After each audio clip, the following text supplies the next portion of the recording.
In today's video, we're going to talk about the difference between an overt narcissist and a covert narcissist. And if you've ever dated a narcissist of some sorts, feel free to comment below. Let us know about your experience, if you were still in that narcissistic relationship, or how exactly have you managed to get out of that relationship. Also, if this is your first time to this channel, feel free to subscribe because we talk about all kinds of things related to relationships. And definitely do not forget to like the video so the platform could push it to more people.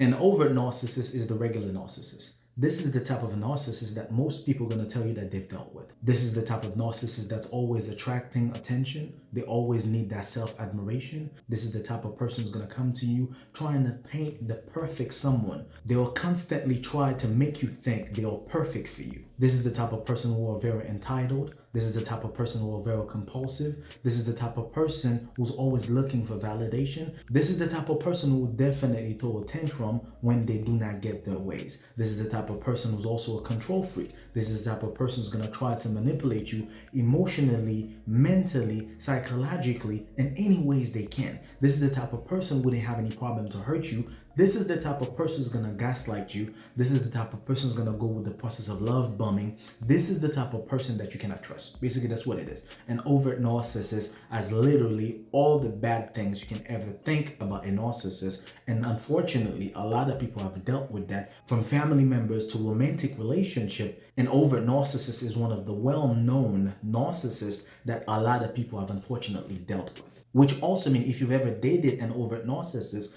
you're going to be able to identify the next person who's trying to present themselves as somebody they are not. Which also means it's not bad to have that type of knowledge. Not only you could help yourself, but you can also help others identify the type of narcissist such and such could be. Right? So now let's talk about covert narcissists. A covert narcissist will do the exact same things that an overt narcissist will do to you. The difference between the two is that a covert narcissist will be definitely impossible for you to identify as a narcissist. And the way they do that is that they are very passive aggressive. They're going to come to you as the shy person, as the humble person, as the nice person. They are not the type that are constantly looking for validation or self-admiration. They are not trying to build the perfect someone, despite the fact that they're going to try to play the victim or the blame game to make themselves look good or to make themselves feel superior. That's the idea. That's the mindset. The problem with a covert narcissist is that they're going to present themselves as a normal someone, as a regular person, as a nice person,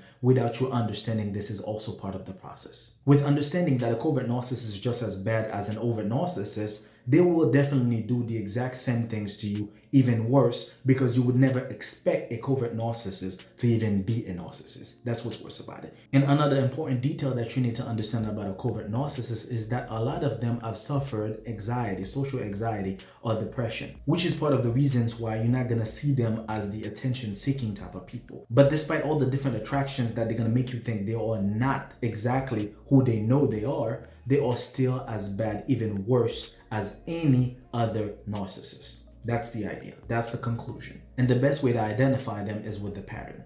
Because any narcissist that you're ever going to be with, they all have a pattern. They do not care about your feelings. They do not care about you. They are not capable of loving anybody. They don't care about your emotions. They will definitely gaslight you. They will play with your self-esteem. They're going to play the victim well enough to make everybody think that you've been the problem. And if you're going to be honest, a covert narcissist is actually worse than an overt narcissist. So now that you understand the difference between the two, the only thing you have to do is to pay attention. Going back into the dating game is actually going to be a little bit easier for you if you pay attention to behavior. Yeah. If you pay attention to the person's behavior, as far as understanding exactly what you're getting yourself into. And most importantly, like I always say, pray and give the relationship time to process. Date the person, get to know the person before jumping into any long-term commitment without knowing and understanding what you're really getting yourself into. On that note, I hope that you guys enjoyed the video. If I've missed something in the process, feel free to let me know in the comments below. Until then, take care of yourselves and each other. Peace.